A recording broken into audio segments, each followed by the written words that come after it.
What's up, guys? Welcome back to the Last Round Boxing Podcast. You got me, Roberto. Pablo. Asael. And this is the Last Round Boxing Podcast.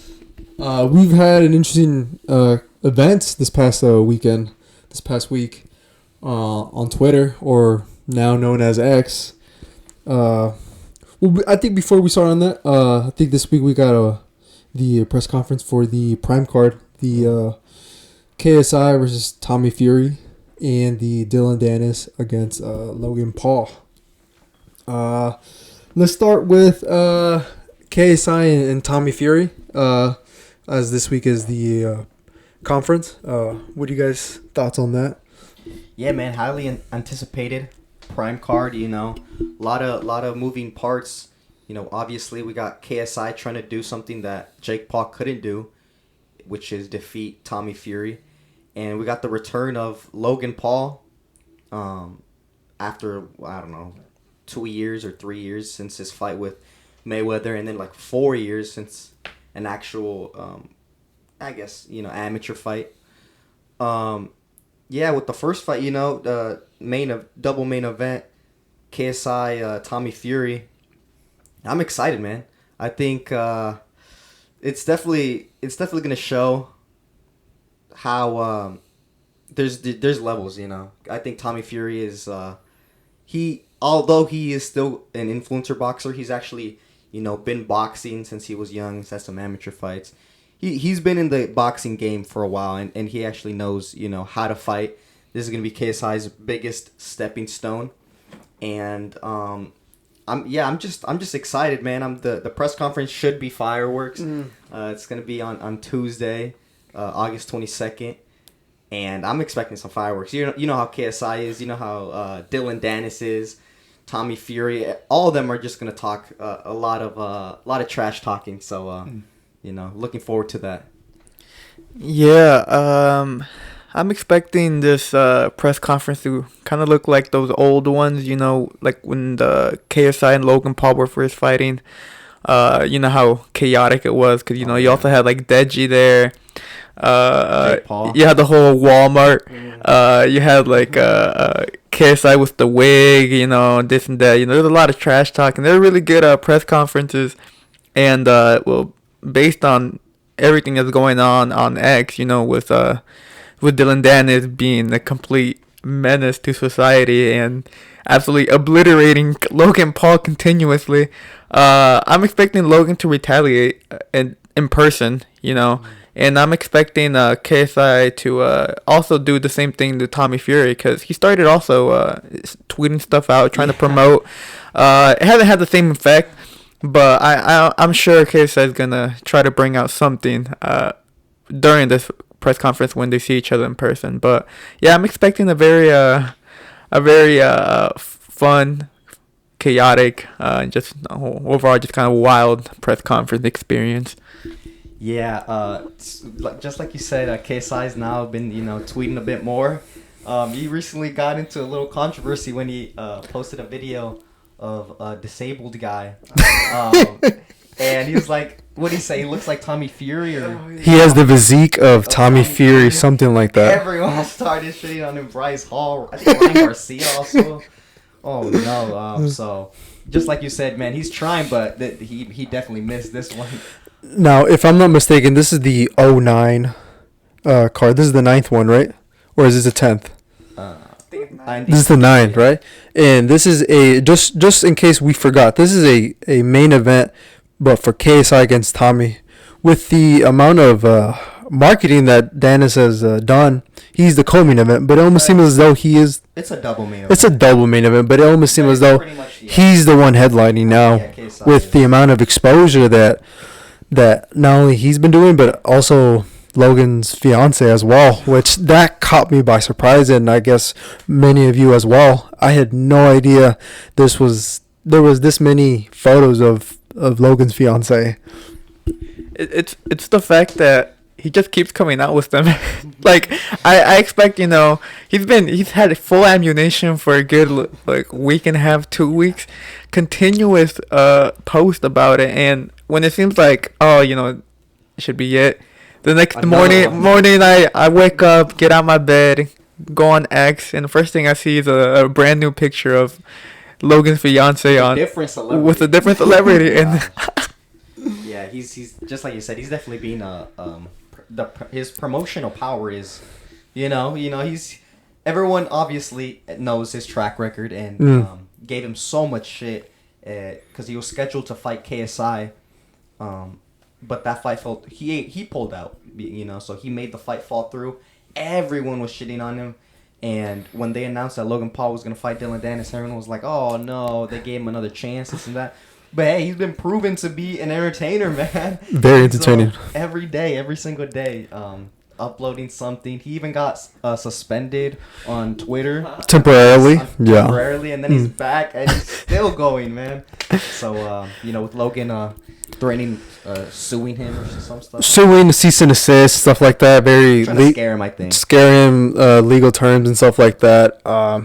Yeah, I seen Logan try to rebuttal, but it's kind of hard to rebuttal when every time you rebuttal, your comment section is disabled, or it's only limited to your biggest dick riders. So other than that, Logan has not had much success at this point in time. Who do you guys have for this double main event, but more specifically Dillon Danis and Logan? It's gonna be an interesting fight, obviously it's gonna be Dillon Danis's I believe first boxing fight. I don't think he's ever had a boxing fight before. He's obviously a master at jiu-jitsu, and he's trying to build his way in MMA. We haven't seen that much from him hitting pads. He doesn't look that great, but one thing that I think will definitely pose a problem is just the size of Dillon Danis. I think some people forget how big he is. He's a big guy, wide, 6 feet tall, and he's a big guy, man, and he has some presence to him. I think if he has the mentality to just go in there and try to rough up Logan Paul, who doesn't really have that mentality, 5 years of 4 years in activity, it's gonna be a long night for Logan. Yeah, I can't really say who.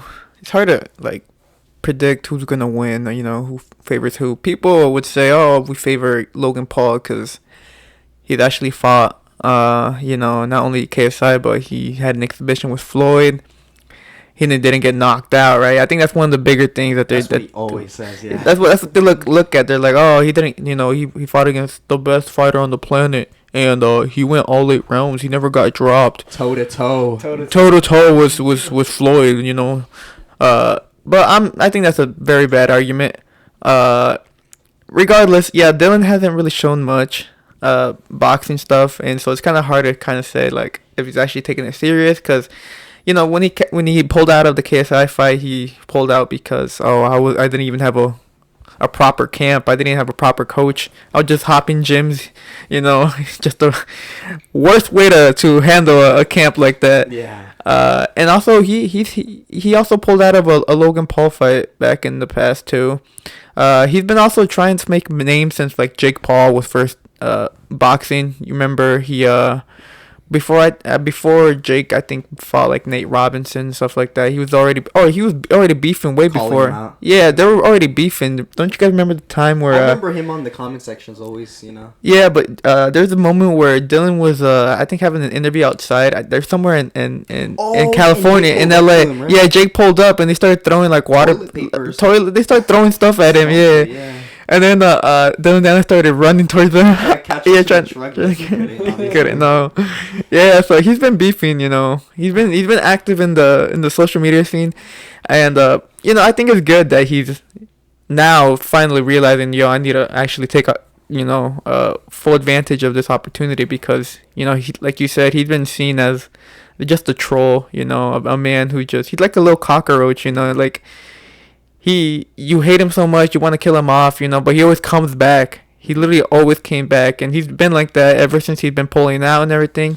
And after the KSI, I thought it was over for him, but no, he's not. He's still here. So for that fight, I don't know. I gotta wait until the actual fight day, to make a prediction based on everything. Yeah, there's no you can't give a very definitive answer for Dillon Danis versus Logan Paul, man, because it's just we haven't. Just like you said, Dillon Danis, is kind of just on social media right now. You know, he's been suffering from a ton of injuries that's been keeping him out of the fighting world with MMA. So he's really, you know, the past couple years he's just been inactive, just training. Yeah, just training, not competing, and then on the internet. So it's hard to say because, I mean, he could surprise us all and show off, hey, I was still training. You know, I might have been injured with my knee and all the other complications, but I was still training, trying to get ready. But Logan Paul as well. I mean, he does WWE, man. Like, I'm sure he's not boxing all the time. It's been a while since he's pulled up the gloves, so it's going to be a hard fight. I think it's like, I'd say that's a 50-50 fight, you know. It's one of those where you can't really give a definitive answer. Okay, let me ask you this. Who do you want to win? Yeah, who do you want to win? Because right now, I would say Dillon Danis, I think a lot of people are riding with him now. I think a lot of people, not just within the MMA community, but I think just as, you know, people who tune into combat sports, I think they were so against him. And I think now the perception of that has definitely changed. Yeah, it's because he's putting on a masterclass, man. Like, that trash talking he's some real deal with trash talking. I think he's also, Logan Paul's best chance is to try to do something in face to face in the press conference. Maybe try to be explosive and try to expose him or try to do something, man. Because right now, Dillon Danis is owning Logan Paul in terms of trash talking. Yeah, I think also a thing that's also helping Dillan is Logan still has that whole cryptocurrency, So you know, scam. So they're still really mad. He hasn't paid back. You know, that's the whole thing. So Dillon Danis has taken a shot at him for that too. And even though Dillon Danis also scammed his fans, bro, Yeah. Twitter did him, or X did him dirty by putting the community notes or whatever, Reminding everyone. Yeah, saying Dillon Danis also scammed, you know, with crypto. So That was a big L. that was I ain't gonna lie, that was his one and only L. That was a big L, but no, yeah. So based on what I've seen, I'd like, you know, I used to not like Dillon Danis because he was very unreliable and he was just more of a keyboard warrior. And you could still make the argument he still is, but this time it's showing me different because it's showing me that he actually, I don't think he's gonna pull out. I think he's gonna go through with it. Yeah, so I kind of want him to win. Yeah, I mean, what Dillon Danis is doing is fighting words, man. Like, Yeah. you know what I'm saying? Imagine you just proposed, you know, got your fiance out of nowhere.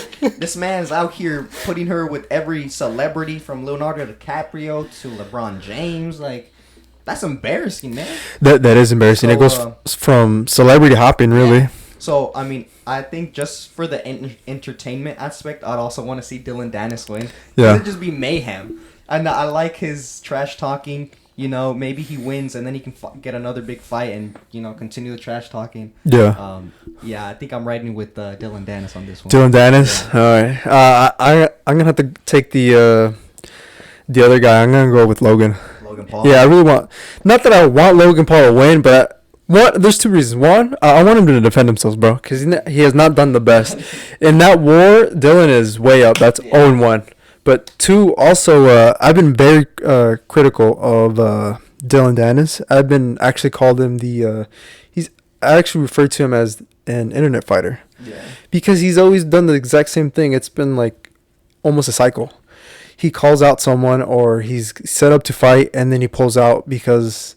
X, Y, and Z, mostly because of an injury, but I mean, he doesn't compete. He doesn't compete. Like, he hasn't competed in a long time. Yeah, so, you know, I'm not necessarily an MMA guy, but as someone who understands, you know, combat sports and, you know, as a boxer and whatnot, and not only that, but as a fight fan as well, I'd be pissed. Yeah, it is a bad look. So he's definitely changing his image though, but oh yeah, I think he has a lot of work to do to completely, you know. Yeah. Well, to rebrand and switch that up. Plus, if he loses, bro, I think this is the end for Dillon Danis. Especially if he gets knocked out, bro. He's gonna get mean. He's gonna get mean, hella. Man. Oh my god. Hella. So it'd be interesting to see. Yeah, it's what you said before. Both of them have been inactive. None of them they've been active in other areas, not really for boxing and whatnot. So it's kind of hard to say. It'd be interesting to see. But I would say I might give the edge on just for Logan, just based off his boxing abilities and whatnot. Plus the recent a picture he posted on online, his physique looked pretty good as well. Yeah. And he's also bigger than Dillon Danis. I think Dillon Danis is like 6 feet tall. 6 feet exact. Logan Paul is 6'2", and he's built. Yeah, just like you said, like he's around somehow. You know. What weight did Dillon Danis fight at when he was fighting? He has three MMA fights. 185, I think, but 185, 170. I could be wrong. Okay. He's a big boy. He's big, yeah, especially since the inactivity, the weight. Wide. I never really noticed how wide he is, man. Wide. So weight shouldn't be a problem. It's just they're basically the same, like they're physical, similar enough. You know, but Logan is just built. You know? Well, yeah, really cut up, athletic, very athletic. Yeah. So it'd be interesting to see. I think if Logan boxes more, maybe he might have the edge. But I don't know. We'll see. Definitely, we'll see. Speaking of the Prime card, one of the confirmed fights is the Salt Poppy versus Blueface. Not confirmed yet. It's not confirmed yet. It's rumored. Rumored. But what do you guys think? I mean, I think that'd be a fun fight to watch, honestly. Kind of sad we didn't get the Assault Poppy versus Slim. Sadly, that fight couldn't be made because of Slim. Yeah, I think he priced himself out. He priced himself out, man. Like you're not a cash cow. Like you know you're doing cool things, but at the end of the day, it's show business. So if you don't bring in that amount of money, you can't ask for that amount of money. But so that is unfortunate. You know that fight did not happen. Now we got rumored to get Salt Poppy versus Blueface. I think that'd be a fun fight to watch. You know, we got Blueface, a rapper. Obviously, he's not gonna just lay down and let Salt Poppy run right over him. He's gonna go in there and he's gonna come in there to fight. And Salt Poppy obviously has, I'd say, better skills than Blueface. I'm sure he takes them more seriously. I'm sure he's healthier as well. He doesn't got any of the drama either in his personal life. No baby mama drama. Solely focused on boxing. I think fun fight. I'd really like to see it. I think it'd add a nice touch, a nice flavor to the Prime card. And I'd say Salt Poppy should get the win. Yeah, I would say Salt Poppy should knock him out. Honestly, he should stop him.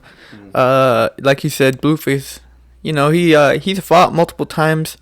He's won. You know, he last fought on the Kingpin. Yeah, and he stopped the Ed, what's his name, Ed Matthews. Yeah, I believe so. He stopped him. British guy. Yeah, he stopped him. Blueface would have the physical advantage. He's taller, longer. Yeah, and based on what I've seen, he has a pretty decent touch. You know, power. You know, he looks like he can pack a punch. But yeah, Salt Poppy is just too skillful, I think, in my opinion. He should be able to break him down. But that's a very fun fight. I think, yeah, it's just kind of weird, you know, like, yeah. Just like Salt Poppy versus Blueface. like what? A rapper getting in there, man, and with another YouTube influencer boxer. It's just that's kind of one of the fights that's just an exciting one, like one that's easy for casuals. Oh, Blueface, a rapper's fighting? Okay, yeah, let's put it on. Salt Poppy. And it's one of those things, not only that, but it's also entertaining as well because both of them, they have power. You know what I'm saying? Blueface, you know, came up as a rapper, and that's what he primarily does. But every once in a while, he steps into the ring. And yes, the level opposition isn't, you know, possibly, you know, elite or whatever, but, you know, he's entertaining. You know, he's knocking people out. Salt Poppy being a, you know, TikToker, I think he pretended to run in place. Yeah. I think that's what really got him the recognition that he has, the millions of followers. And as well, being I think he had amateur boxing experience as well. It's one of those fights, it's entertaining. I think the people will definitely want to tune in for that. But I would say Salt Poppy has definitely the advantage as well, but I feel you can't sleep on Blueface. You know, Blueface, you know, the sparring that he has, it's good sparring. Plus, he also has in his corner David Kamitsky. He was a amateur boxer that I remember seeing, you know, while I was in the amateurs as well. Really tough guy. His style is really come forward type of guy with power, and I think he's been able to implement a similar aggressive style to, you know, with Blueface as well. You know, Blueface is pretty tall. I think he would be the tallest opponent that Sal Papi has ever faced. He's at 6'1", 6'2", something like that. And he's a southpaw as well. So it'd be very interesting to see how that correlates, how that plays into the if they do end up fighting. Yeah, I mean, he I think Blueface has that mentality, that dog mentality, especially in his last fight on the Kingpin tournament. He was just going after that guy at Matthews, even though when he was tired, he was still trying, so I'm sure he definitely has that grit inside of him. So he's Blueface coming off of a win, but Salt Papi, he's coming off of a loss. This is gonna be his first fight back since his defeat against what was his name? Anthony Taylor. Anthony Taylor. Yes, yeah. Anthony Taylor. His first fight since then, so we'll see how that's affected him. Let's see if he worked on a couple of things. Let's see where he's improved. Because it's a big fight for him. Yeah, like he imagine 2 back-to-back losses, especially for someone like Salt Papi who has such a big hype train around him. I think he's definitely trying to get on a big card like the Prime card and make a statement. And I think if he beats Blueface, if the fight gets confirmed and he's able to beat Blueface, that's someone with a big name, That's definitely gonna bring the hype back to Salt Papi. Most def. I see if he wins, especially if he wins big, I see a potential main event for himself. You know what I'm saying? They were trying. Yeah, Happy Punch was trying to build him up for so long, and they're still trying to. So if he gets a knockout, they're definitely new doors, opportunities open up. Yeah, they really have not given up on Sal Papi. I do think, even though he lost against Taylor, it was a very good experience for him. It showed that he was obsessed with the fact that he had power, and every fight that he had, his big step up was against Josh Buckner. Buckner, something like that. That was his first big step up, and he took him out in 2. And Josh during the time was also, like I mentioned this in the previous podcast, how Josh back, he's been in the scene since 2018. He's been here for a while, and back then he used to be like a boogeyman too. So fast forward to 2023 and seeing what Sal Papi did to him, it really rose his stock up a lot, especially among the people who've been following influencer boxing. So so the loss against Taylor was pretty catastrophic. It really did derail a little bit of the train, but I think this is a very smart marketing smart opponent choice. Is like Blueface, like you said, just a rapper who's known not just among the influencer scene, but across mainstream media, based on not only just his rapping, but his big dramas. The whole thing that he'd be having online. Drama. Yeah. So this is a very smart opponent that they picked for Salt Papi, one who would actually bring it too, and his style caters for Salt Papi. A come forward style, and Salt Papi's gonna look to just counter punch him the whole night. But good fight. Yeah, I think it'd be a great matchup for Salt Papi coming off of the loss. Hopefully, that fight gets confirmed for the Prime card, because we're gonna have a stacked Prime card. Yeah, we already got two main events, and if we get some fights like that, it'll be perfect. Yeah, another one that I hope to see would be a rematch, the highly anticipated rematch between Dean against Waleed. Oh, I think that would be definitely a I think that would probably be the best Misfits card up to date. Yeah. Yeah, definitely. These two confirmed ones, the Logan and KSI, those already make this the biggest card. Yeah. Because for me, one of the best stacked cards was probably the first Misfits, because you had KSI a double fight for KSI, Oh yeah. His return also, his greatly anticipated return. You had Deji in that card too. Salt Papi made his appearance in that card too.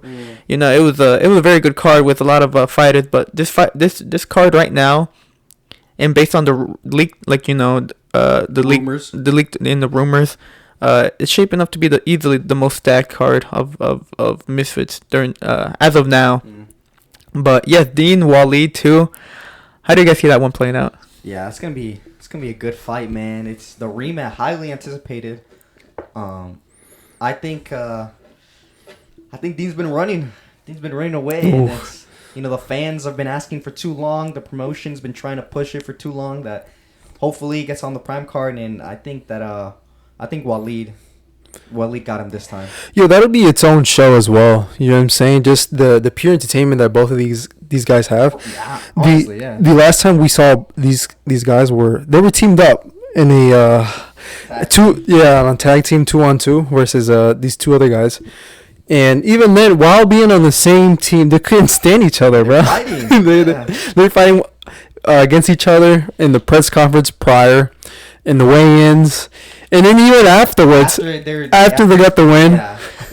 It's crazy. You really can't put these guys together without them fighting, and that's gonna make an entertaining fight. So hopefully, they put that on the prime card. It's gonna be a great fight. I think Waleed's just gonna do the same thing he did in the first fight, without getting knocked out. Yeah, I think Waleed is too much for Dean. I think Dean can't control him. He can't stop the oncoming pressure that Waleed does in the ring, and plus the power as well. You know what I'm saying? He seems as though he does have somewhat of a chin. I just think he got a little bit careless and overconfident in the first fight. But I would say Waleed. I'm Team Sharks. Yeah, because I think some people might have forgotten. Yeah, Waleed was whooping Dean's ass. Like he was knocked him down twice, I think, in their fight, and hurt him in their second knockdown. He was whooping his ass, and it was clear that Waleed was a better boxer than him. And Waleed has been active, getting knockouts, fighting, calling him out. I think Waleed is more than ready to take on Dean and get the victory. Yeah, Waleed's been more active since that defeat. He's also had he debuted his professional debut on a separate card, on the pro card. And he got, first round knockout on that one. He's fought, I think, since the defeat, he's fought like 3 times. Yeah, he's been active. He's been fought 3 times. Dean has fought, I think, 2. I believe 2. But they're both coming off fresh from a tag team fight. But thing is, you could say you could count the tag team as a fight, but you didn't. They at most they spent like 4 or 5 minutes inside that ring. Individually. It's continuously tagging in, tagging out. You couldn't really get a feel of, what they actually, the improvements that they made in their game. Kind of hard, but yeah. So hopefully we get this rematch. And I'm gonna have to also say I believe Waleed is the clear favorite in my opinion. He every time Waleed would touch Dean, you could tell there was damage being taken, and not saying Dean's, I respect he has heart, he continuously stood up and got the win in the first fight, but I feel he's too reliant on his right hand, and that's the only punch that Waleed really needs to pay attention to. So hopefully, if they were to fight, they'd work on just neutralizing that right hand, and it should be an easier night for him.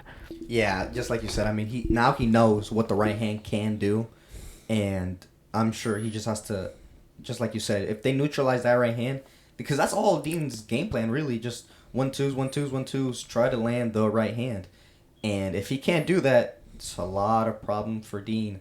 So Waleed should have a clear game plan, clear strategy, clear key to victory, and they should work on that in camp, and hopefully gets the win. Plus, and going back to why I think Waleed would go, what I see him as favorite is because he's looked better, even though, like, if you take both fighters and their individual performances since their fight, I would say Sharks has looked a lot better, I think so too. A lot more dominant. I think so, getting some knockouts. Yeah. Just looking better. Looking better overall.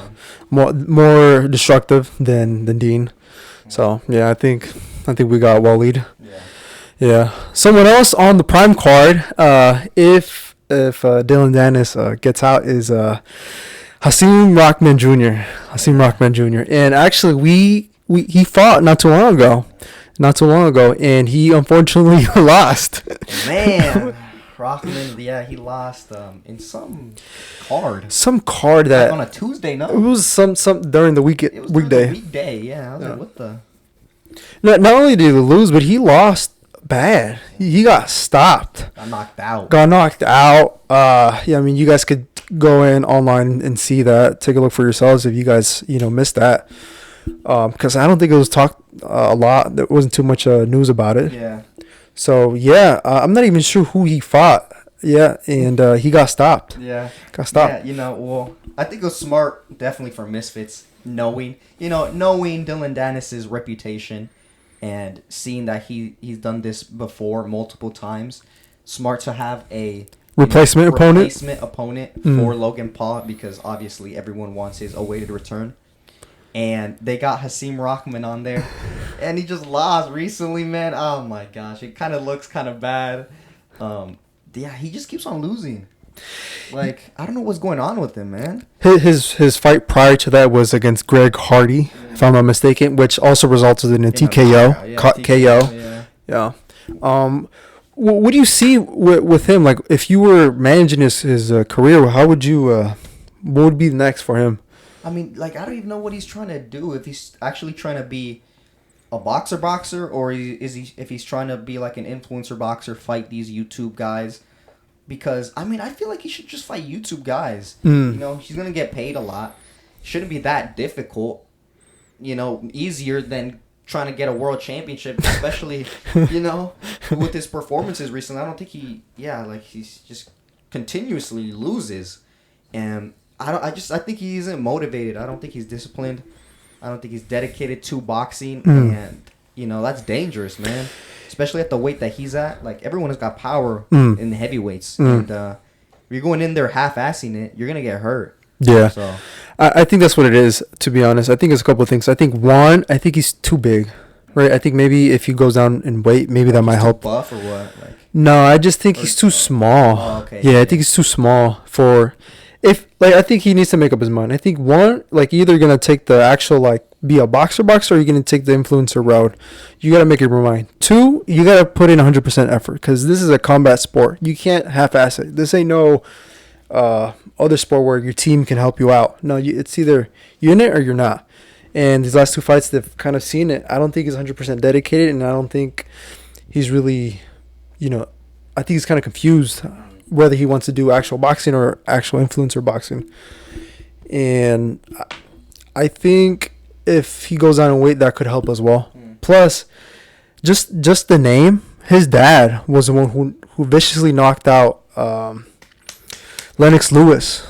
In the first fight, Lennox Lewis, okay, that vicious right hand, yes. Okay. And then in their second fight, which if you guys haven't seen it, you guys should go look at it. Just the hype, the press conference for the second rematch.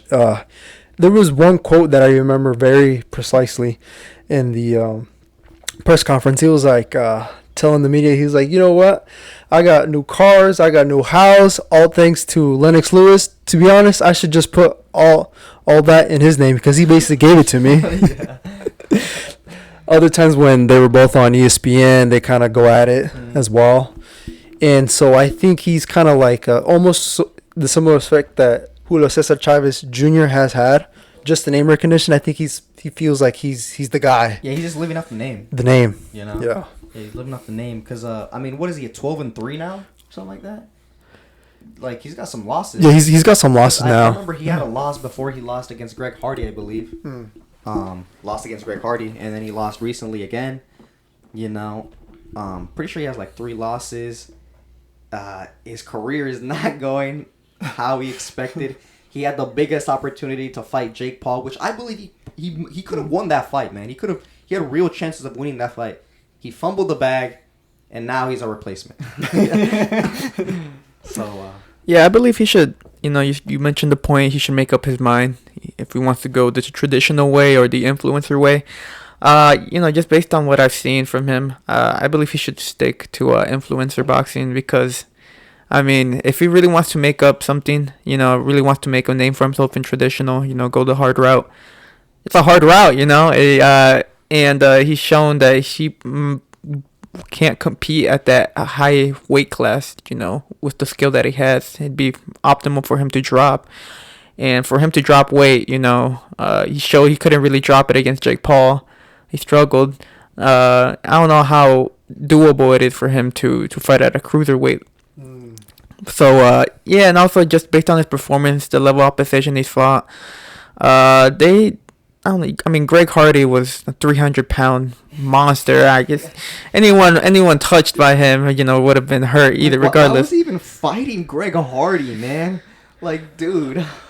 Yeah, it's so weird. And then this last loss, for him, it'd be smart to stick influencer. Make a name for yourself there. There's money there, obviously, big money, which is why a lot of people want to go into it. A lot of recognition. You still get some respect from it, Maybe not from traditional, your hardcore boxing fans, but from others, from casuals, from people who are in the scene, and it's more.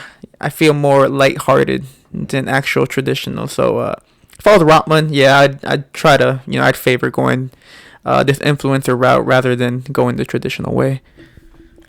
Yeah, I hope. I'm sure he's hoping that Dillon Danis pulls out again. 'Cause he gets another opportunity. Money, another big money fight. I wonder if they're paying him just to be a replacement. Like even if he doesn't actually replace Dillon Danis, I feel like they should. No, they should, because in theory you should be training just in case. Yeah, literally. So hopefully he's still getting the back. Hey. But the thing is, now I have a question: is that if he does, let's say he goes, you know what? I don't think I'm just like a half of what my father was in in the sport of boxing.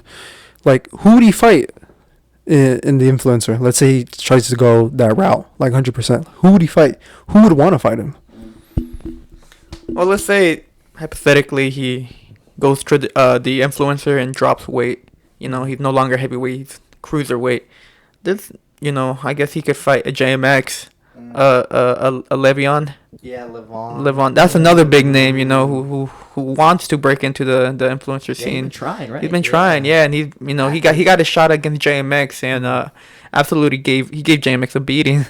Absolutely beat that boy. But there's fights there, maybe Logan. There's Logan fight too, There's big boys, there's big names. Maybe not as as much as the 160 to 170s, 180s, there's more. The roster's more packed there than it is in the heavier and then even in the lighter ones. But there's building, there's people are coming in. Still a relatively new area of boxing, so there's still people who are flocking into those divisions, the heavier ones, and it won't be too long before we get more big names at that higher weight class. So there's opportunities for him in the future. Yeah, but if he were to if let's say hypothetically Dillon Danis pulls out of the fight and then it's Rockman versus Logan Paul, who's winning? I'm gonna say Logan. You're gonna say Logan? I'm gonna say Logan, bro. I think so too. I'm gonna be honest. Yeah, I think so too. Yeah, I think Logan would win, honestly. Yeah, Rockman is just really unreliable. Just can't see Rockman winning, bro. I don't think I've ever seen him win. Yeah, he really has to go back to the drawing board and really figure out, what he really wants to do. Yeah, because that boy is I don't know what he's doing and his boxing skills aren't, because he was supposed to be Jake's. Oh, this is the professional boxer. Yeah. And turns out he's just another guy that sucks. Oh yeah, just a regular dude that does the boxing. Just living off his father's name. Yeah. Type of stuff. Speaking of other fighters that moved weight, as the Dream, Devin the Dream Haney. Yeah. Now making his move from 135 to 140. Who is now rumored to fight in talks to fight Regis Prograis. Regis Prograis. Yeah, in the fall. There's a little bit of complications. There's a little bit of complications. It's possible that fight might get moved again, or might be another. May have to wait on that, something like that. But what are you guys' thoughts? Like, who do you guys think is gonna win? Does that fight happen? Yeah, I don't know why it's proving to be difficult. I feel like it should be pretty straightforward, but they're having a bit of complications. They haven't confirmed it officially, but it's obviously the fight that is supposed to happen next for them. They're in negotiations, heavy negotiations, just nothing confirmed. I think this is a hard fight for Haney, man, because Regis Prograis is a big guy. He's skilled. Since his loss against Josh Taylor, he's just been building and building and building, getting better. and he's dangerous, man. Like he got power. He boxes well. Like this is no joke. He's a is he world champion? Yes, he is. He's a world champion. Yeah, like he's no joke, man. He's there to fight. If they were to fight at 140, I got my money on Regis Prograis. Yeah, I got my money on Regis. Yeah, I believe it is at 140 because Haney already announced he's going to move up in weight for this fight. Just too big. It's too big, yeah. And I mean, you look back at Haney's opponents; they're all smaller than them. You know, Kambosos is not big. Lomas started at what 122.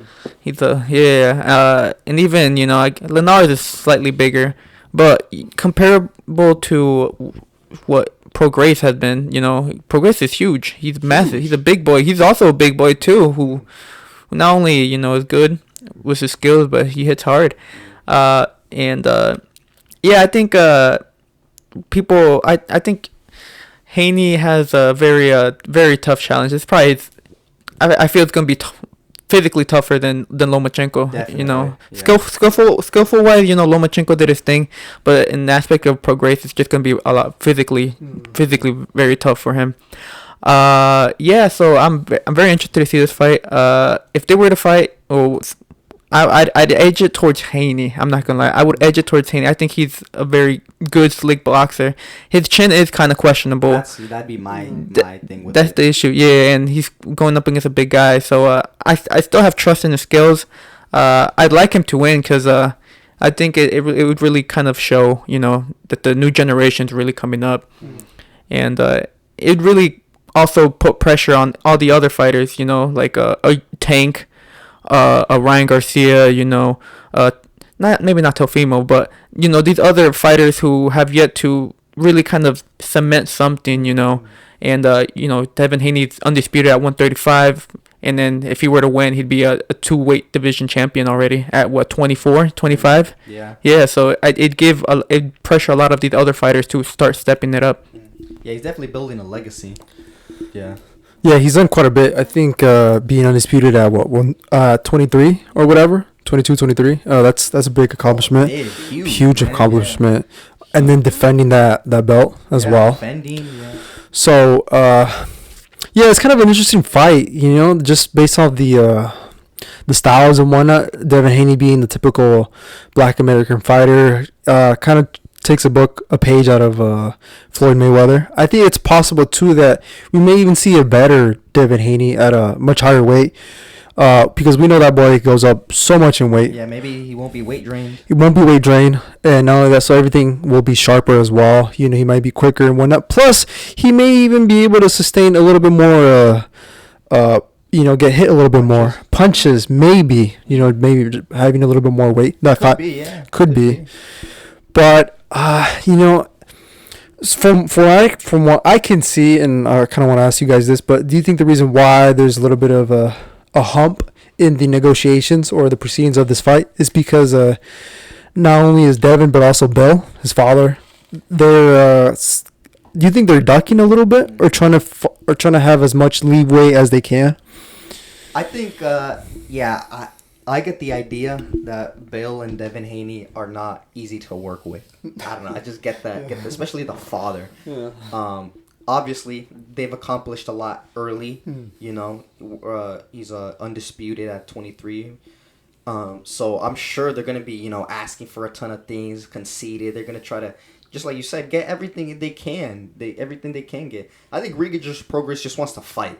That man, I respect his hustle because he just wants to fight. He doesn't care where. He'll fight. Like, didn't he fight on a Jake Paul undercard? Mm-hmm. Yeah, so he gets Ivan right back. Yeah, he's just there to fight, man. So I think on his side it's easy, but on the Haney side, tough to negotiate, man. They're probably not, trying to push everything, get the most money, be the A side, this and that. Well, I mean, can you really blame Devin Haney's side, because I mean, he was absolutely ridiculed for most of the time when he was the email champ, and then when he got the opportunity to fight against Kambosos, he flew over twice to Australia. Even after he beat him the first time, he still flew over again. and fought him at his own turf twice. You know, he conceded to his demands. And well, now that he's the big man, you know, I can kind of understand, you know, them wanting to squeeze as much money as they can, because I mean, kind of in a way they really gave a lot in order for them to try to get it back, you know. I mean, that's true. Yeah, going over to the champion's home twice is, you know, country. Yeah, like it's no easy. Yeah, it's definitely a big thing in the contract. Still, I just think he's just probably being difficult. You know? Yeah, and I think it's also I think I mean, if it was Tefino Lopez, I don't think they would have gone to Madison Square Garden to try to take Lopez's belts when he was the undisputed, or when he had, you know, almost all the belts. Also, I mean, they're going to be fighting for Regis Prograis' belt as well. It's at his division. That is true. His world title. You know, so yeah, I mean, yeah, Haney's leaving his domain where he's the king at and going to someone else. It's new territory. Man. So in theory, you should not necessarily concede with all the things that Regis wants, but you know, it's definitely. But I feel like it should have been made already, because yeah, I feel like we've been talking, or there's been talks of it for a while. Yeah. Even after Haney fought, like they were already saying, oh, he's gonna go up and fight Regis. Yeah. Like, so I mean, the fight, it was a clear plan, and I feel like it's not getting executed as smoothly as it should. Yeah. Yeah. So with Haney moving up to new territory now, we see there's a new state of at 135. Yeah. All these belts. All the belts are on the line, in the air. In the air. So. Did he vacate? Not yet. Not yet, but I mean that's. I mean, aren't they gonna be? At least one of them is, because they have Loma versus. This isn't the mandatory. Once he vacates, gonna be Loma versus who was it? Shakur. Yeah, I'm not sure, but I mean, with Haney moving up in weight, I mean, those belts are definitely going to be up in the air. So now, the current top elite fighters at 135, we got Shakur, we got Tank, we got Loma. I don't know if you want to put Cambosos in the mix as well. Isaac Cruz. Frank Martin is as well. Well, what do you guys think? Yeah, I mean, hopefully we get to see some fights, man. Hopefully we get to see some spectacular fights. Not only obviously because of the belts, and there's gonna be a lot of mandatory, but also just like you were saying, kind of like, you know, some of these newer guys like Teofimo Lopez and Haney have done, you know, extraordinary things at such an early age. Like what Teofimo did was insane. In his 15th fight, he fought Lomachenko and won. You know, so these guys, some of these guys are doing big things. I think that should motivate the rest of them. Be like, hey, I gotta step up my game, man. I gotta make these big fights happen. I gotta stop ducking. Hopefully, we get some spectacular fights at 135, because the division is stacked, man. Like, just the fighters you were naming, you know, we got some high level elite fighters that the styles vary. You know what I'm saying? We got someone like Isaac Cruz, who's just like a puncher going forward all the way, and someone like Shakur Stevenson, who's a master technician. Completely different styles lead to great fights. You know, so I'm happy that well, I'm not happy. You know, Devin Haney went up, is what it is, but hopefully the big fights are gonna happen at 135. Yeah. Just in your opinion, who do you think would be the next undisputed or the next top dog if now that Haney's moving up? I think it's between Loma. Definitely can't do it anymore. He's old and he's small. You know. I think Tank has the highest chance. Me personally, I believe Tank has the highest chance. I think he's the best one at 135. You know, the hardest challenge would definitely be Shakur Stevenson, I believe. But I think Tank, I got Tank in that fight personally. He's my favorite fighter at 135. And I think he's the best fighter at 135. So I think he has the highest chance of becoming undisputed. Yeah, like, you asked who's going to be undisputed, who has a highest chance. Yeah. Honestly, I would say Shakur. It's between those two, right? Yeah, I think, like, that's the thing. It's between those two. I just get the sense that Shakur is more hungry to get belts. You know, Tank, you know, he's huge. You know, he's one of the top 3 biggest names in boxing today. You know, so but I feel Shakur has continuously, he's always active. He's always in the gym. He's always, working, even when he's not in fights. He's always, trying to, fight. He started calling out Loma. He started calling out Haney. I get the sense of like real hunger from him, and I can just see him. Now that hypothetically Haney goes up and vacates all his belts, I could see him. Fighting for a belt and just trying to fight every single other champion, because he just barely moved up to 135, and he has a lot of time in that weight division, a couple of years for him. So I really see him just being even more hungry now that every single belt is up in the air, and I just see him as the best fighter in the division. Yeah, definitely. I mean, 1 and 2, I think for the majority of people would be arguing either Tank or Shakur Stevenson. Yeah, I think either those two, but also maybe Frank Martin. Just throw him in the mix. Frank Martin has, but undefeated. His performance was not the best, was it? It was a little bit iffy for sure, most def.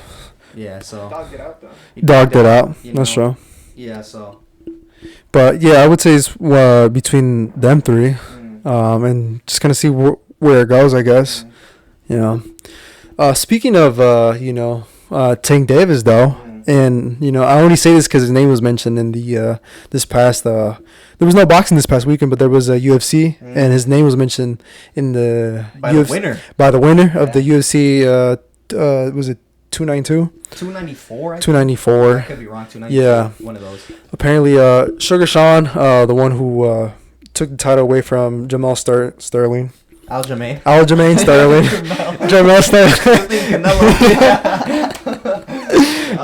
Sterling. Yeah. He's the new bantamweight champion. And he called out Tank, apparently. Yeah. Saying that fight might happen because both of them are 135s. He was very adamant that the fight will happen. Yeah. Like, he was, like, confident. Like, yeah, he was, like, saying, it was a call out. It was, he was on a podcast. I can't remember exactly which podcast, but he was doing media, with the UFC. They do a ton of media the fight the week leading up to the fight. And he sat down for an interview, and he talked about possibly crossing over to boxing. And they asked him what names he could think, and he said Tank Davis. He mentioned Tank Davis, right? Tank Davis. Yeah, Tank. That's kind of interesting. That's almost as if it was out of like left field. You know what I'm saying? Kind of weird. Like, I would not have mentioned. Yeah. I would never assume that he's even thinking about fighting a Gervonta Davis. It's kind of funny to think that they're the same weight, though. They're the same weight. Yeah, but like in my mind, they don't seem like the same weight. I don't know. Yeah. Yeah, but they are the same weight. They fight at 135. Both of them do. Yeah. Do you think that's actually gonna happen though, or was he just trying to, the spotlight is already on on him? He's just trying to make it bigger. I mean, hey, you never know, man. Since you never know with that Conor McGregor and Floyd Mayweather, definitely open the doors. Yeah. Firstly, open the doors. Second thing is, both sides know how much money that could generate. Oh yeah. Especially with the hype, the good amount of hype, that fight could generate so much money, man. And it's also, it's kind of interesting that Davis was Floyd Mayweather's protege. He was there in his early part of his career. Not so much anymore. They've definitely grown some distance, but he sticks around. He's Floyd Mayweather brought him up definitely. And Sugar Sean O'Malley is kind of, people call him like a wannabe McGregor. So it's like kind of funny that they're the ones that are, at least Sugar Sean said he wants to fight him. It's a nice tie back to the original. Yeah. Like a full circle. Yeah, it's like a circle somewhat. Yeah. I mean, listen, it'd definitely be harder to make for Sugar Sean O'Malley, simply for the fact is, those UFC contracts are slave contracts, huh? Yeah, they're a big deal. So Dana ain't just gonna let anybody, go out of his monopoly, especially someone as valuable as Sugar Sean O'Malley, as he just became a world champion. He brings in a ton of eyes, and also he's a champion now. So definitely nowhere in the foreseeable future.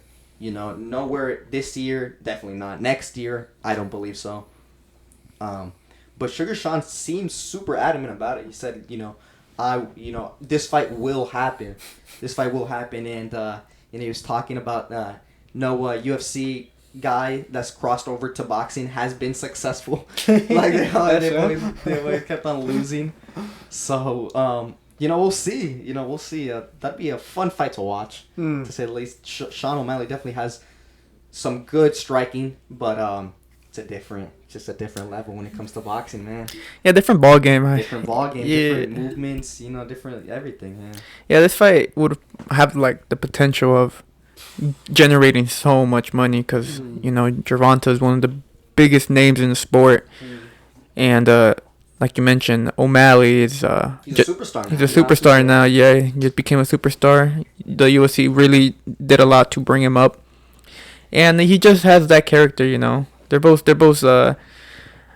contrasting characters, and it'd be very, very interesting because Gervonta's press conference would be funny, and the fight in general would be something. It's also kind of funny because O'Malley's like what, it's like so tall, 5'9", lengthy, like, and then Gervonta's like short, like 5'5", 5'4", something like that. But yeah, so it'd be very interesting fight to see. I don't see it happening like you mentioned for a couple years. A couple years. But it's fun to think about, I guess. Yeah, fun to think about, a little dream matchup. Obviously, the MMA community is gonna ride with their. They're gonna dick ride. They're gonna. Oh yeah, you already know they are. They're gonna ride with Sugar Sean O'Malley, and to them, he is an elite. To give him his credit, he's an elite level striker. He just showed it in his last fight. This fight that he just won, became world champion against Aljamain Sterling. Against the champion. Yeah, it was a striker versus grappler, and Aljamain couldn't get to his legs, and Sean O'Malley punished him on the feet. Perfect, beautiful step back and right hand. His boxing is really well. His timing, management, ranges. It's funny that you say that because how you just compared it with Conor McGregor. That was almost similar to how Conor McGregor stopped Jose Aldo to become the champion as well. Yeah. As well, yeah, full circle almost. Yeah, in a sense. It was for Conor, obviously says he southpaw's a left, but for O'Malley it was his right, and a lot of people are drawing comparisons to that. He definitely, if anybody in the Sean O'Malley is one of the guys, the better strikers in the UFC. If he's going to have a success, if some of them are going to have a success in boxing, it's going to be a guy like O'Malley. But Tank Davis is Tank Davis. Tank Davis. And if, let's say they were to fight, Tank Davis is going to sleep him, bro. Dude, it's Tank Davis. Like, I would say something similar to how he did to poor Leo Santa Cruz. Something like that. Yeah, just sleeping, bro. I don't really see from hell. I don't really see Sean being able to stop someone like Gervonta Davis. Just the amount of pressure that he's able to exude. And I know, I'm not really familiar with how Sugar Sean fights, but I'm not sure if he's a come forward type counter. Oh, he's kind of a counter. So it'd be interesting to see how that plays out. But against a guy like Gervonta Davis, like, he's kind of a come forward, but he's also kind of a counter puncher as well. Counter puncher, calculated. Yeah. God, he's so meticulous. Tank Davis is, he's the real deal. And, if Sean O'Malley wants to cross over the boxing, I'd say, stay clear unless you want to make a big bag. But don't be surprised if you get escorted out in a stretcher, because Gervonta Davis does not play games. Speaking of, these fantasy matchups are fun to think about. But a fantasy matchup that's more likely to happen would be would you guys say, a Canelo versus Terrence Crawford? Yeah, that'd be more likely to happen just from the simple fact that Dana doesn't have his little paw like the fighters. With the slave contracts. He doesn't have his... but definitely that'd be it is a dream matchup. And it is a fight that would be easier to make in comparison, but that fight I also believe won't happen. Terrence Crawford, he said, no, I'll move up to 168. 168, you're moving up to 160. That's 3 divisions, 54, 60, 68, and you're fighting one of the pound for pound best fighters in the world. The face of boxing. And the undisputed king at 168. Mm-hmm. Like, I'm sorry, Terrence. Like, spectacular performance that you put up. You know, your skills are great. You know, I ate my words. You know, your skills are good, but you're not beating Canelo Alvarez at 168, man. Yeah, like Floyd Mayweather has stated, he's a hell of a fighter. Hell of a competitor. Hell of a competitor, you know. But I just think that's too much weight. You know what I'm saying? It's too much weight. You see what happened when a former opponent of Terrence Crawford, Kell Brook, when he moved up, and he only moved up 2 weight classes. It was Kell Brook when he fought the undisputed, or the guy at that moment, 160. Gennady Triple G Golovkin. It was no match. Kell Brook tried, but right away the power was too much. The size was too much. Now at 168, granted, yes, they are similar in stature and height. But that weight, you know, Canelo's back is huge. Dude, yeah, come on. His width is crazy compared to Crawford. It's crazy, you know. Just the muscular size, the comparison is different. Plus the punch, it's going to be different as well. Crawford does not know power, you know. I mean, obviously, 147, but like, we're just talking about a bigger man. Like, yeah, same height. I saw some people saying that, oh, same height though, you know, not that much. Canelo just moves up a lot. It's because his body is built like that, man. Like, it was surprising that he was fighting at 147, man. I don't know how he was making that weight, because he was cutting like crazy. He was super lean back then. If you look back, super lean. It's just his body is just naturally wider. He holds more weight, and we've seen that Canelo has power. He can knock people out there like 6 feet tall, much taller than him. And at 75 too. Yeah, 75 as well, man. Like, Canelo's used to these big guys, and if some little guy like Terrence Crawford comes up to him, he's gonna have no trouble walking him down and just peppering him. Yeah, what's it called? Also, like you mentioned, Canelo has fought at 175. Come on, that's huge. That's big boys. You know, he fought against Kovalev. He fought against Bivol, and he's taken their punch. He has taken their punch. Canelo has a granite chin, an underrated chin that people sometimes don't. Never been down. Never been down. Rarely been hurt. Yeah, rarely. Very rarely been hurt. Don't give him credit for that, man. Yeah, he's a very good chin resistance, and so, you know, Crawford out here, you're knocking out everyone at 147, but he wouldn't be able to hurt. I don't believe he would be able to hurt Canelo at that high weight class, you know. Hypothetically, let's say, like, and it's hard to even make that matchup because we've seen the best of Canelo at 160, 168, and we've seen the best of Crawford at 147. And those are 2 completely different weight classes, and it's very hard to, you know, compare them. Yeah, people move different. Yeah. They got different styles. Like, these big boys definitely don't move like these 147s. So the fighting is just different. Yeah, it's completely different. It's very hard, you know, matchup to do. But Crawford said he'd go up to 168. He would not be the same fighter that he is at 147 at 168. Especially against the competition in front of him, Canelo. Nah, it would not be. It'd probably be, would you say, let's say that were to happen, hypothetically, Crawford goes up to 168, fights Canelo, and beats him, becomes undisputed. Is Crawford... He might be the GOAT. Yeah. The greatest of all time at that point? He might be, dude, honestly. Dude, imagine if he did that. Went up to 160 and fought him in his own backyard, in his own, you know what I'm saying, weight, and knocks him out and wins three different weights, undisputed. He'd have to be like the greatest of all time, man. Yeah, when it goes back to that question of who do you have on your Mount Rushmore of fighters, you know, there's only 4, so those 4 have to have the qualities, the resumes. They have to bring something. If he were to do that, he became undisputed at 140, 147, and if he were to become undisputed at 168, he'd be making history. You know? And he already made history. Already made his own history. Yeah. So yeah, he would definitely be, you know, not only that, but also the face of boxing as well. You know, in that point. But to be honest, bro, I think he's doing the same thing that Sugar Sean is doing. Just talking. You know, he's done quite a, you know, apart from his performance against Errol Spence, although I think Errol Spence was a little bit weight drain. You know, he's been going on hella podcasts, doing hella media, and really getting his name out there, you know. And I think, you know, good for him, one, because I don't think he was given the credit he deserved. he was a good fighter, but I just think he never had that recognition that he should have gotten. Now that he's beating the guy at 147, become undisputed twice, made history. I think he's doing a good job of doing that. So whether he really means it or he's just saying it to get the name, it's an interesting topic to think about. It's interesting if he were to decide to go up, because then again, it's a lot of people would be wanting to tune in. Oh yeah, would do numbers, man. Canelo and Crawford. Oh my god, it would be another undisputed against undisputed.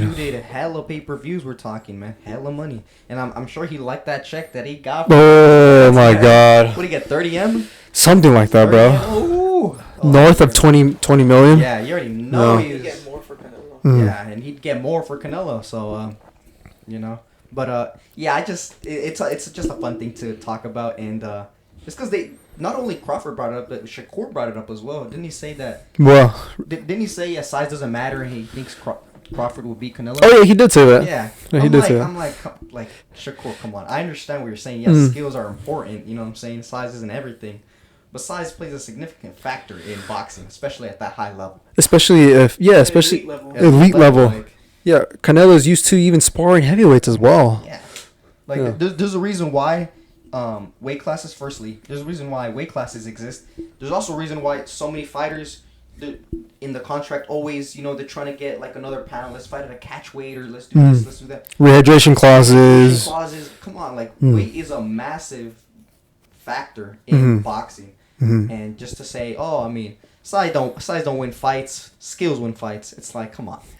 Plus, there's another thing as well, and I feel like we always forget. Apart from Canelo sparring, fighting, knocking out guys that are bigger than him in these higher weight classes, but he also does this in 10-ounce gloves. Yeah. That so if you're a bigger guy, you fight as a professional boxer, you fight in 10-ounce gloves. But if you're a smaller guy, you fight in 8-ounce gloves. Do you know what the cutoff weight is? It's from 147 to 154.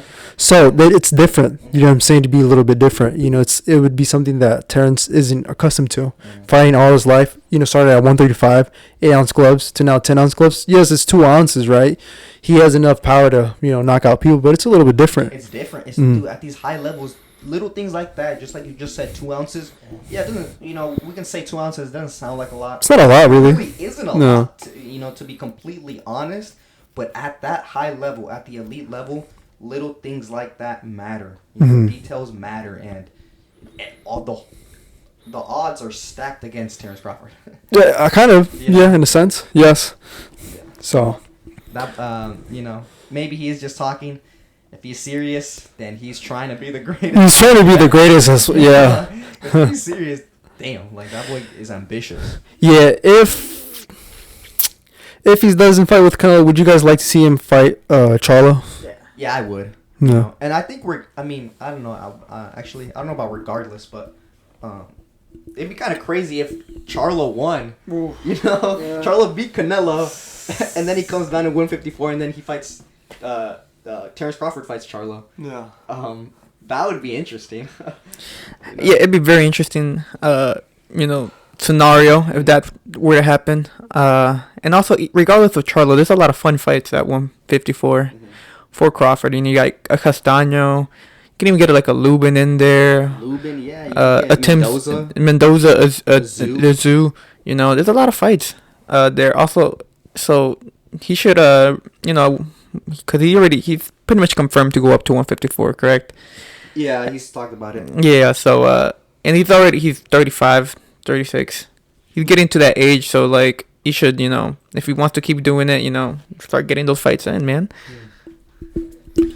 Yeah, his last fight, he got upwards north of 20 million. So, in his next fight, if he does want to continue fighting, he wants to fight another fighter that would give him a check similar to what he got against Errol Spence. That lifestyle, man. Yes, his life has completely changed. You know what I'm saying? So, yeah, we'll have to see how things play out. September 30th. September 30th. So, yeah. Guess we got one more thing that we want to talk about. Alycia Baumgarner. Baumgarner in her positive test. PED usage. PED usage. Yeah. Just if I remember correctly, she in her last fight, she defended her 130 belt, and Rematch, right? in a rematch. Yeah. Yes, in a rematch, and she pissed, and then those results weren't confirmed until afterwards, and they resulted in a positive. Can't remember the name of the steroid, but it's basically to give her testosterone, increased testosterone. It's given to guys who don't have little to no testosterone in their body. So, as you can see, some of those pictures that have came online, Come on, man. flexing everywhere. Yeah, she was juicing. She was on the juice. Yeah, definitely. Even from her last, that opponent that she fought in the first one, definitely the physique is very much different. So, yeah, what do you guys think? Because she's definitely not saying that. She's kind of said that she's kind of innocent almost. Has she came out with the statement? She has not came out with the statement. She hasn't really addressed it in the sense like it's true, it's not. It's sort of like her promoter Lou Duval. It's kind of like, yo, these tests are kind of like you can't really believe it. Yeah, you can't. You gotta wait and see. So, yeah, what do you guys think about that? Yeah, man, she's on the juice. I feel like she should get stripped. She should get stripped. Yeah, oh, definitely. I mean, that's just not fair. Just played out, straight out simple. Just not fair. You know what I'm saying? She took advantage of. She just cheated, plain and simple. She cheated. On the juice. No wonder she's so. No wonder. And we don't even know how long she's been on it either. As well. Obviously, I'm sure she's taken tests before, but there's always a way around these tests, man. Like maybe we don't know if she could have been done it before, but she just hit it better. Maybe she fucked up this one time. Who knows? But now we know for sure. I mean, she's a cheater. She's on the juice. She that's where she got the power. She's practically a man, and strength of a man. Yeah, strength of a man. It's tough, man. I'd like to see her get suspended. I'd like to see her get stripped of her world title and the fights to get turned into no contest. Damn. So we've had Alycia testing positive. We've had Dillian Whyte testing positive. But I don't think those two compare to Virus. Who? Testing positive. Oh, yeah. Against DK Money. Oh, my God. Yeah, Spaniard. I still think that's the biggest Peds controversy this year. Of the year. Oh, easily the biggest one. No one expected an influencer to do that. To juice for his fight. It was that serious. Against DK Money. I can understand, hey, she's fighting at a world level. She wants to get that edge. Fighting another YouTuber, man. He had the need to be like, yo, I gotta juice. I gotta lower my lifespan so I can fight this guy. Like, that's crazy. Hey, bro, man's gotta do what a man's gotta do. I guess so, dude. Did that guy win? Yeah, he won by knockout. Ooh, no wonder. No contest now, I think, right? Yeah, no it was no contest now. Yeah. I'm waiting to see what this, the sanctioning body that she's a champion, and I'm really hoping to see what they do. Hopefully they strip her, find her, and whatnot, suspend her. So, but I'm also curious to see one woman in particular is what's her name, Makila Mayer. What she has to say. What she has to say, because she has been very silent at the moment, and when they fought, it was really tough fight. Close fight, back and forth, and Alycia was given the decision, hand raised and whatnot, and that didn't sit right with Makila Mayer. Oh no, she was angry. She was very angry. She wants that rematch. She took to on social media saying that they robbed her. She won. She wants to run it back, but she's at a new weight class. She's at 135. And ever since then, that kind of like brewed down a little bit because it's been a little bit of time since then. And now, but she's been very silent. So, oh my gosh, that was maybe talking hella shit. I got the notifications on, notification bell on. Because I mean, dude, I'd be tweeting out constantly just. No wonder she beat me. Yeah, no wonder she beat me. She's been on the juice. She's a man, bro. She's on the juice. She's on the roids. Yeah. Come on. Unfair. I'd be steaming. I'd be very vocal about that. Yeah, definitely. Yeah, but so we'll just have to wait and see, how that situation plays out. Yeah. Yeah, just wait and see. Wait and see. I think we got it. Yeah. I think we got it. Got it. Let us know what do you guys think for this upcoming Prime card. but press conference as well. What are you guys' thoughts about? How do you guys think it's gonna play out? And yeah, till then, it's been your boy Roberto, Pablo. Also, L. and this has been the Last Round Boxing Podcast. Peace.